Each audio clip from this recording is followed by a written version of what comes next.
Bom, pessoal, boa tarde. Então, vamos aqui dar prosseguimento às nossas reuniões semanais aí do grupo de fotônica. E hoje, então, a gente vai ter o seminário do Vitor, que vai falar um pouco aí sobre o Spring Gallery Modes, que é o trabalho do doutorado dele. Por favor, Vitor. Ok, boa tarde, pessoal. Hoje eu vou falar um pouco, como o professor Cláudio já falou, de Spring Gallery Modes, né? Microressonadores ópticos de galerias sussurrantes, basicamente. Bem, o contexto histórico, né? No século XIX, o Rayleigh, ele estudou as galerias sussurrantes da Catedral de São Paulo, em Londres, né? E propôs um modelo acústico para o efeito que acontecia lá, né? Por isso que seria galerias sussurrantes, em que você falava em um ponto da abóbada da capela e você conseguia escutar com uma boa qualidade em outro ponto, mesmo estando distante. E depois de um certo tempo, Debye conseguiu observar um efeito parecido na óptica, né, na ótica. E para explicar esse efeito na ótica, inicialmente, o ponto de vista utilizado era a ótica geométrica, né? Só que com os avanços, né, da ótica, a ótica explicada por meio do eletromagnetismo, surgiram outras explicações, né, que também acabaram quebrando algumas coisas que a ótica geométrica, né, trazendo coisas que a ótica geométrica não trazia. Bem, algumas aplicações promissoras que a gente tem dos microressonadores, o Spring Gallery Modes, né, seria utilizá-los como filtro de modos, né, algumas aplicações que podemos ter, aplicações médicas, né, dado que agora também estamos trabalhando para fazer eles com compostos orgânicos e polímeros. Também podem ser utilizados em computação óptica e também podem ser utilizados como sensores devido à capacidade deles de poderem ser utilizados como filtro de modos também, né. Bem, basicamente, para vermos eles pelo ponto de vista óptico, né, a gente supõe uma incidência ali quase de 90 graus da luz, e supondo que o caminho que a luz percorre é grande o suficiente em relação ao comprimento de onda dela, né, a gente consegue achar uma relação do ângulo crítico com o índice de refração do meio, né, e a gente consegue também, para ter uma interferência construtiva, achar uma relação do comprimento de onda da luz com o perímetro da geometria que a gente está analisando. Aqui é interessante notar, né, que no ponto de vista óptico a gente não teria restrições para esse número inteiro e nada mais. Basicamente poderia ser um inteiro qualquer, então a gente poderia ter todos os modos possíveis confinados ali, né? Como nós vamos ver mais para frente, isso não é bem verdade quando a gente começa a ver pelo ponto de vista do eletromagnetismo. Bem, por meio do eletromagnetismo, a gente geralmente analisa esferas, esferoides, toroides e cilindros e anéis, né? No nosso caso, geralmente a gente analisa anéis, que seriam cilindros que eles não são ocos, porque a gente não precisa necessariamente fazer o cilindro, a gente pode fazer só um cilindro com uma pequena espessura, né, que é oco por dentro. Bem, no caso eu vou apresentar diversas soluções, mas as soluções convenientes para o estudo, né, que eu estou me aprofundando, são as soluções para anéis e cilindros, né. Algumas das suposições que são feitas para as soluções primárias que eu vou utilizar aqui e vou mostrar são de que são meios dielétricos lineares, né, porém também tem como ter soluções para meios não lineares, só que seriam bem mais complexas, né. E, bem, aqui como eu já falei, variações da geometria cilíndrica por facilidade de fabricação. Bem, antes de entrar nas soluções, é interessante falar sobre os modos TM e os modos TE. Os modos TM e os modos TE basicamente seriam os modos transversais magnéticos, né? Você assume um eixo em que você vai analisar a propagação, e nesse eixo uma das componentes é zero. No caso dos modos transversais magnéticos, a componente do campo magnético é zero, e a do campo elétrico é diferente de zero, e nos modos transversais elétricos é o inverso, né? O campo elétrico é zero e o magnético é diferente de zero. Aqui é interessante a gente notar, porque essas soluções, quando a gente força isso, elas ficam mais simples da gente analisar elas de forma independente. E a solução geral de todo caso pode ser vista como uma combinação linear dessas soluções. Então, por isso que é interessante a gente estudar essas soluções. Antes da gente entrar na solução do ressonador, é interessante ver a solução para um guia retangular para conseguir entender algumas coisas sobre esses modos. Bem, brincando um pouco com as equações de Maxwell, a gente chega numa relação para o meio dielétrico para o campo E, né? No caso dos modos TM, a gente tem soluções dessa forma para isso, certo? Com essa relação para esse gama.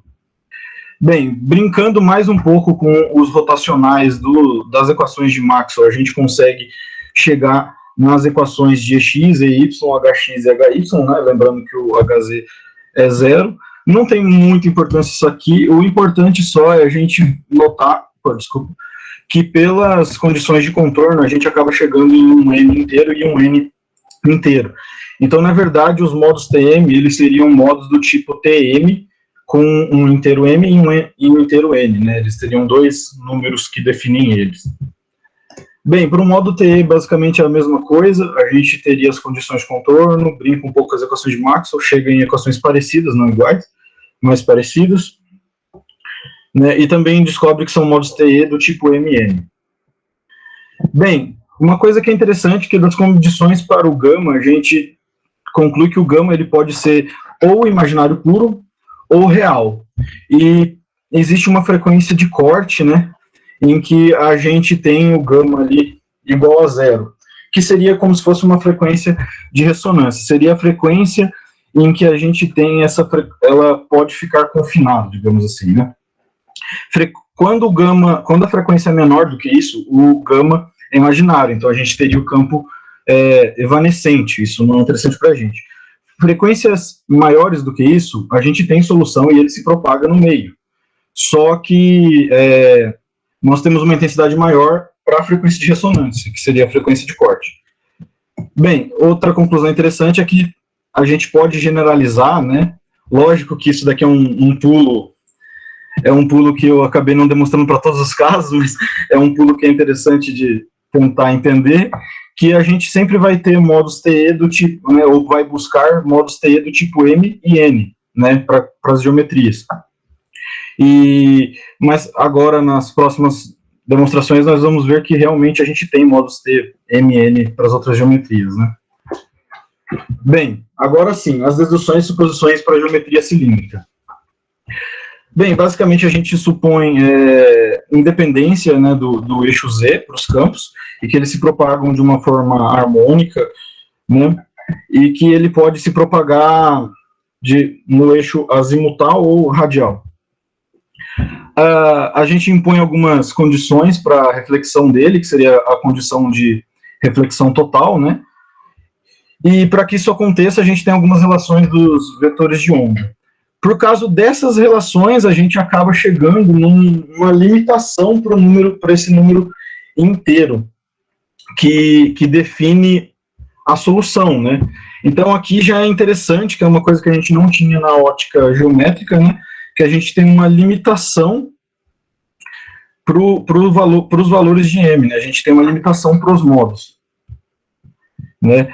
E também a gente tem que apenas a componente radial pode ser imaginária, né? Ou seja, apenas a componente radial pode decair. A outra, que seria em que ele gira no ângulo, ele pode ser periódico, né? Ou seja, ele pode ficar confinado.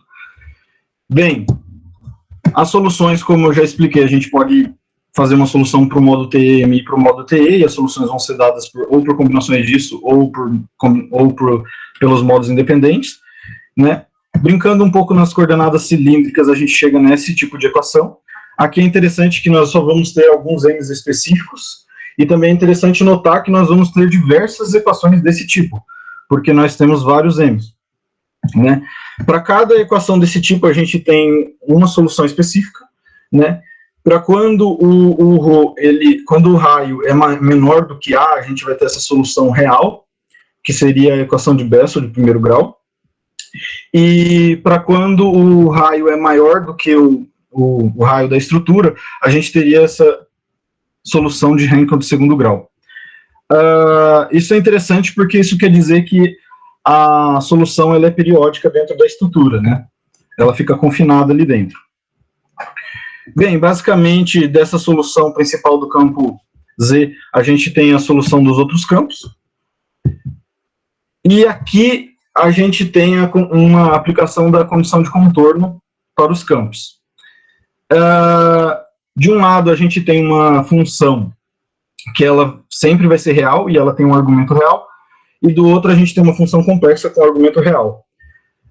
Com isso, né, isso vira uma equação transcendental, e a gente tem que a parte real da equação da direita tem que ser igual à parte real da equação da esquerda, e como a equação da esquerda não tem parte imaginária, a parte imaginária da equação da direita tem que ser zero. Aqui tem aqui eu fiz uma demonstração disso, que isso sempre vale algebricamente, mas tem uma outra discussão que é interessante fazer nisso aqui, é que para quem é mais criterioso matematicamente, ainda existe uma discussão a se fazer, né? De quem disse que realmente a gente tem um real igual a um complexo, né?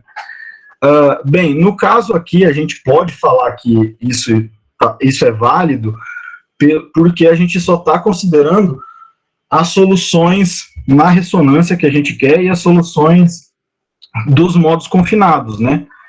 Então, a gente pode afirmar que aqui vai ser real e aqui vai ser um argumento real numa função complexa. Vamos supor que a gente achasse alguma outra solução, uma solução transiente ou alguma outra solução que tivesse algum fator complexo e tal, teria que analisar melhor para poder falar isso. No caso aqui, como é só as soluções de interesse da gente, a gente pode falar isso sem problemas, né?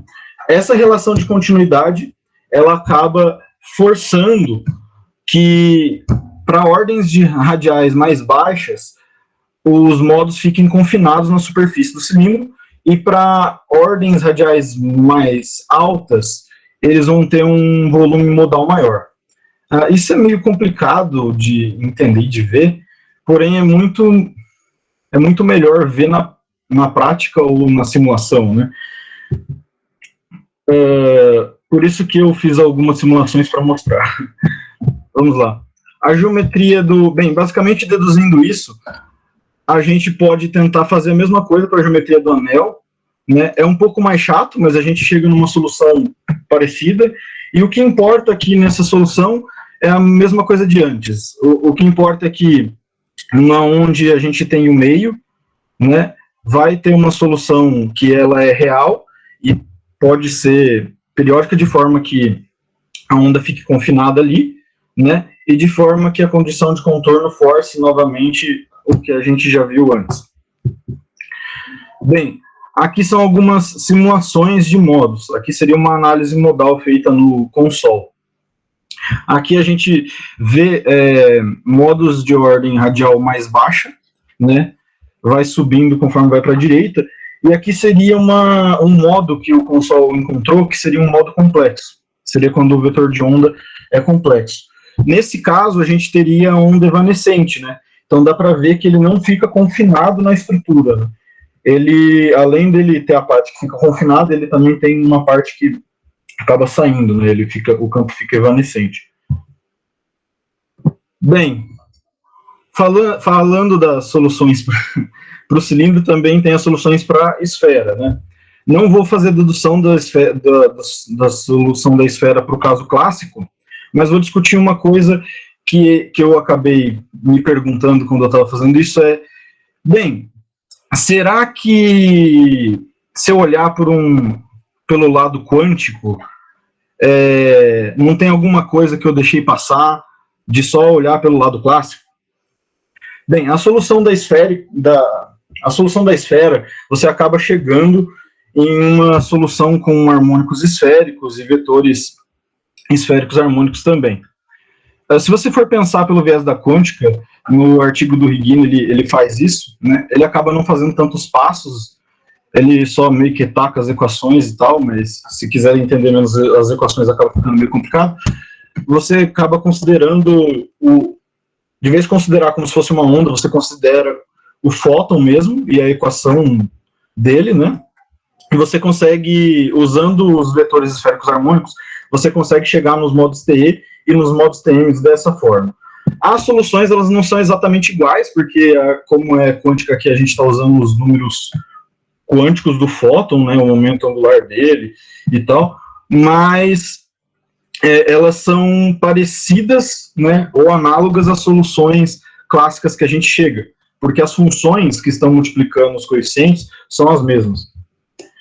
Bem, basicamente a gente chega numa equação desse tipo, que ela pode ser vista, né, como uma equação de Schrödinger, se você transformar essa equação numa equação do tipo menos h cortado ao quadrado sobre 2 vezes a massa efetiva, mais um potencial efetivo, né, igual a energia vezes o vetor de onda.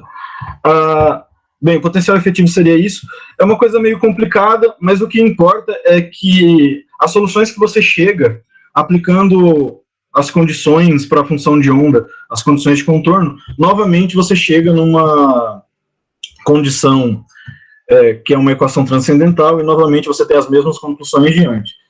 Além disso, se você tenta fazer o mesmo procedimento para as geometrias cilíndricas e para a geometria do anel cilíndrico, você acaba chegando, né, novamente em equações que não são iguais às que a gente já chegou, por exemplo, aqui, né?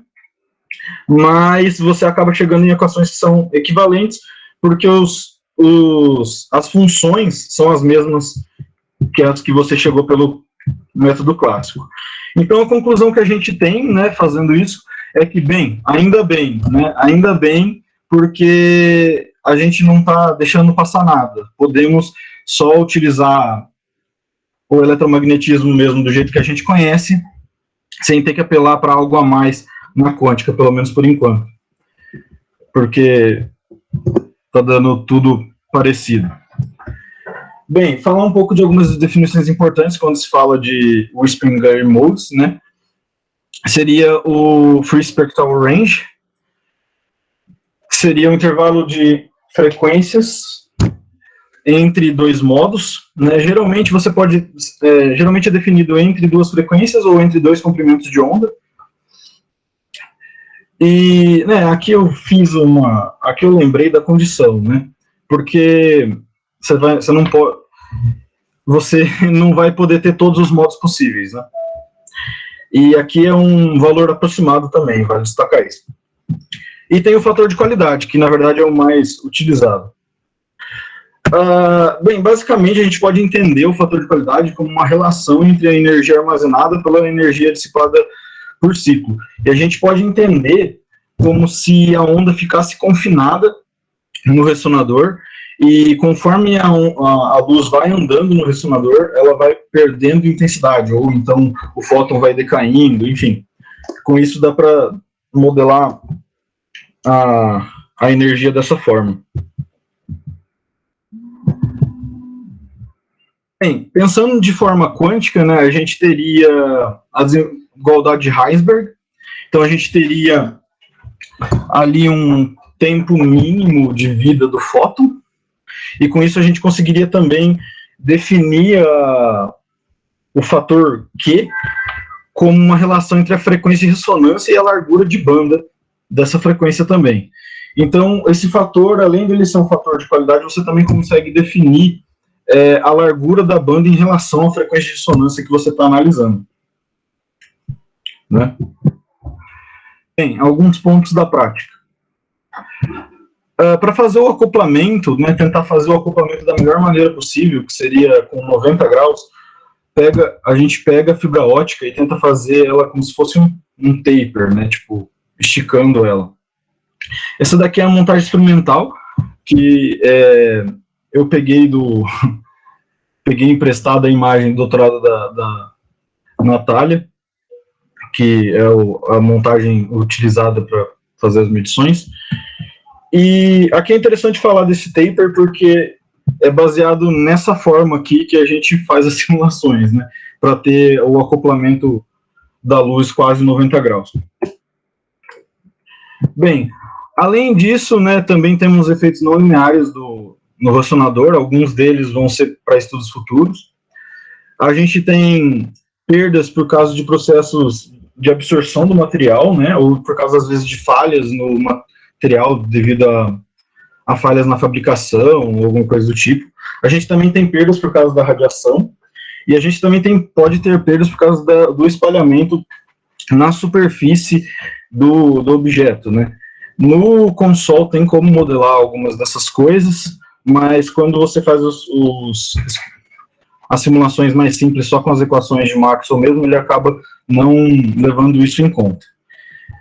Bem, eu vou estudar mais profundamente, mais para frente, os efeitos de modulação devido à variação de temperatura, que também não estão escritos aqui, mas que dá para modelar no console, que seria basicamente levando em conta o fato de que quando você está em ressonância ali no anel, você tem uma grande intensidade de luz ali dentro do anel, que a luz está ali acoplada. Então isso faz com que a temperatura aumente.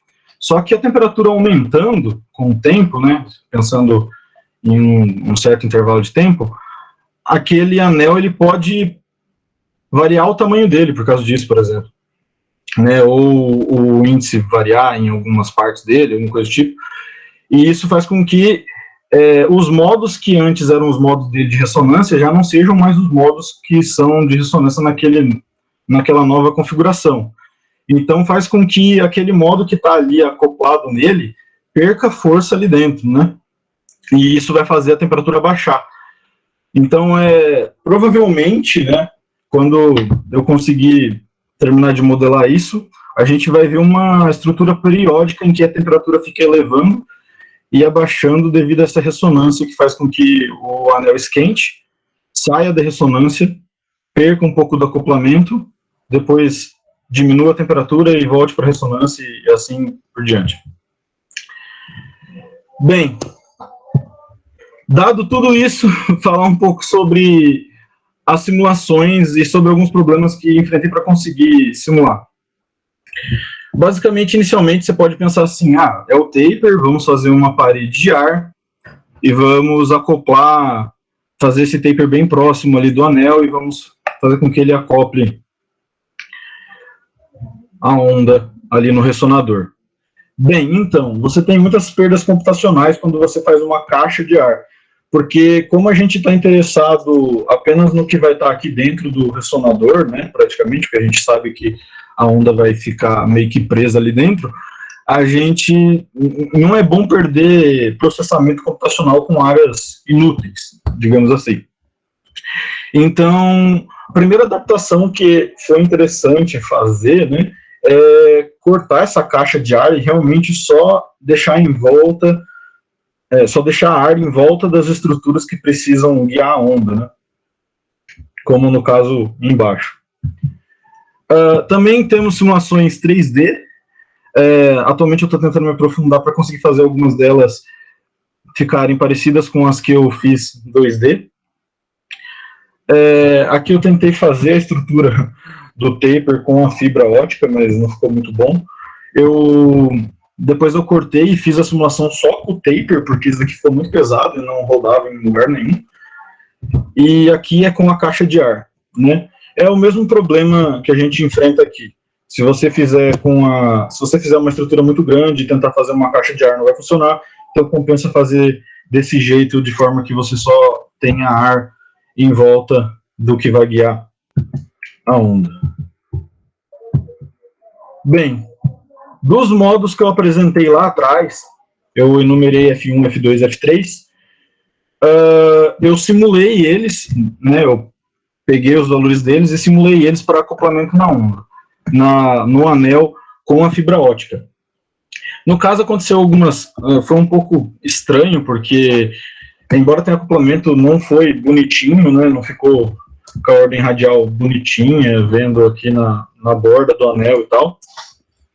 Mas, né, aí eu pensei, bem, pode ser um problema numérico da solução, ou pode ser que existam modos que acoplam melhor, ou pode ser que o fato de eu ter posto ali, não era para acontecer, né? Mas pode ser que o fato de eu ter posto ali a fibra ótica mude os modos que acoplam. Com isso eu fiz um estudo de modos com a fibra ótica, né? E daí, estranhamente, chegou-se nos mesmos modos que tinham para a estrutura sem a fibra ótica, ou seja, não era para ter acontecido aquilo. Bem, eu acabei achando mais modos, então, para testar, e daí eu encontrei alguns outros modos, e aparentemente, embora sejam os mesmos modos, alguns modos acoplaram melhor. Tá? No caso, esse modo que eu estou mostrando aqui seria esse outro modo aqui.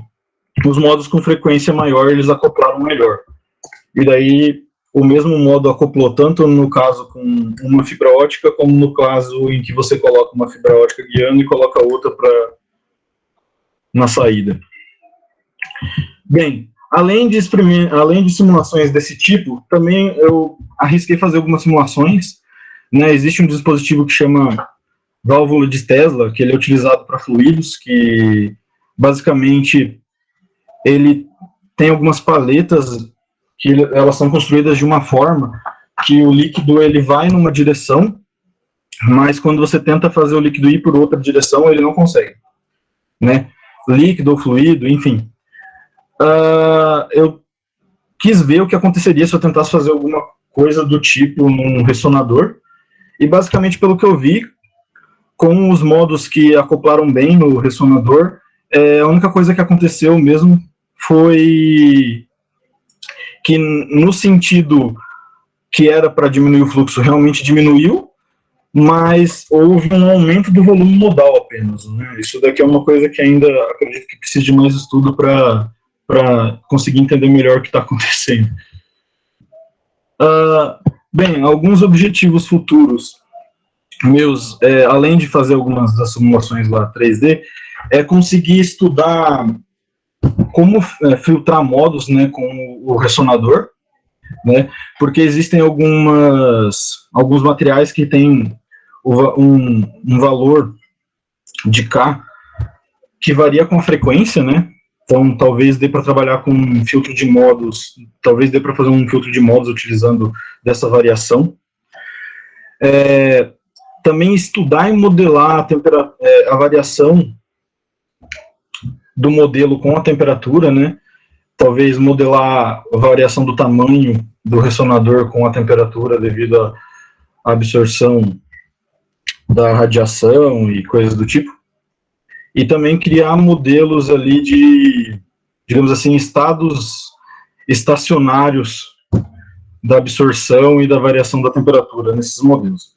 E depois de tudo isso, né, testar se os modelos na simulação realmente funcionam, testando simulações práticas.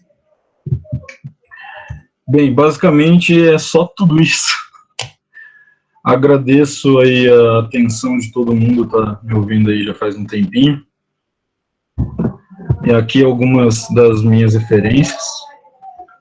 Regine é da onde eu tirei algumas coisas das deduções de mecânica quântica.